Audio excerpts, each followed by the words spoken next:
Some important terms to know before we start are gametes, which are cells for reproduction, stemmatic cells, which are regular body cells, karyotypes, that is the arrangement of the complete set of chromosomes, and finally, the chromosome, which is a long piece of DNA that contains many genes. There are 46 chromosomes in humans, 23 from each parent. Males have XY chromosomes and females have XX chromosomes. Next, we're going to talk about the cell cycles. We're going to start off with interphase, which is the longest phase. It starts with G1, where the cell is growing and preparing to potentially divide. Next is the checkpoint, where it decides if it has to divide. Next is synthesis, where DNA is copied. Then it's G2, where organelles are copied. Next is cytokinesis/mitosis. And finally, we get into the M phase. Next up is mitosis. The first stage is prophase, where the nucleus dissolves chromosomes. The second step is metaphase, where chromosomes line up in the middle. Third phase is anaphase, in which sister chromatids pull apart. And the final phase, telophase, where the nucleus reforms and cell plate forms in plant cells. Afterwards, it goes into cytokinesis, where the division results in two new cells.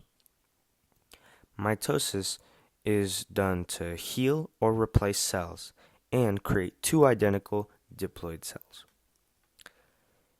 In pedigree charts, we have dominant and recessive traits, genotypes and phenotypes, and homozygous, which is purebred, and heterozygous, which is hybrid.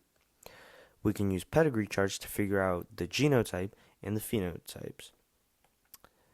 Next up, we have sex-linked traits as shown in this chart. The squares are males and the circles are females. The shaded in means it's recessive traits. The non-shaded in means dominant. The numbers that you see on the side, 1, 2, and 3, are the different generations. So as you can see, it starts off in the first generation with the male and female. The male is dominant, the female is recessive. And it moves down just like that. Finally, we have diseases. First up, we have recessive diseases such as cystic fibrosis, Tay-Sachs, PKU, sickle cell anemia. Then we have dominant diseases such as dwarfism and Huntington's disease. Finally, we have sex-linked recessive diseases such as colorblindness and hemophilia. Now let's get into meiosis. Starts off with prophase 1, which is crossing over. Then it goes to metaphase 1 and 2, where they line up in the center and pull apart. And finally, as the final result, we get 4 genetically different haploid cells.